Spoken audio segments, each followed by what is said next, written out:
दीपक study centre में आपका स्वागत है। आज हम लोग वृत्त से संबंधित कुछ टॉपिक के बारे में पढ़ेंगे कि क्या क्या वृत्त में होता है।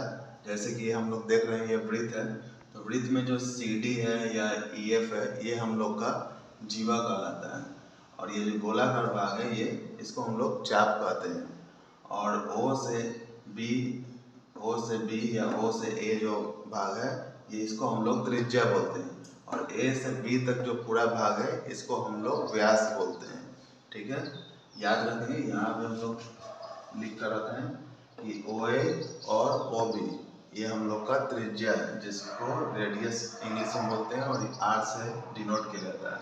CD को जीवा बोलते हैं और EF को जीवा बोलते हैं, जैसा कि पिक्चर में दिखाया गया है।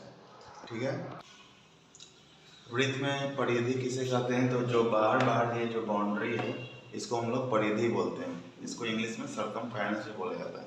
और वृत्त में क्षेत्रफल किसको कहते हैं, तो वृत्त के अंदर का जो ये एरिया है, जो ऐसे ऐसे ड्रैग किया हुआ है, इसको हम लोग क्षेत्रफल बोलते हैं। ठीक है, वृत्त में त्रिज्याखंड और वृत्तखंड क्या होता है, तो वृत्त में जो त्रिज्या के द्वारा जो एंगल बनाया गया है इस तरह से, तो इसके अंदर का ये जो एरिया है पूरा, ये त्रिज्याखंड कहलाएगा। और इस त्रिज्याखंड के नीचे वाला भाग, अगर इसको यहाँ से A से B को अगर मिला देते हैं तो एक त्रिभुज बन जाता है। तो त्रिभुज के नीचे वाला जो भाग बचा हुआ है, उसको हम लोग वृत्तखंड बोलते हैं। वृत्तखंड कैसे निकालेंगे, तो उसको निकालने के लिए पहले त्रिज्याखंड का क्षेत्रफल निकालना पड़ेगा।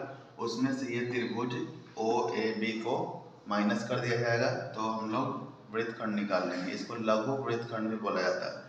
और जो इसके बाहर का जो एरिया बचा हुआ है, इसको हम लोग दीर्घ वृत्तखंड बोलते हैं।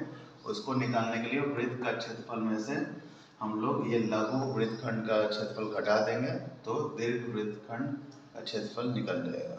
ठीक है, और अगर ये त्रिज्याखंड हो गया लघु त्रिज्याखंड, तो बाहर वाला ये जो दीर्घ त्रिज्याखंड निकालना होगा। तो पूरा वृत्त का क्षेत्रफल में से त्रिज्याखंड, ये लघु त्रिज्याखंड का क्षेत्रफल माइनस कर देंगे, तो दीर्घ त्रिज्याखंड का क्षेत्रफल निकल जाएगा। ठीक है,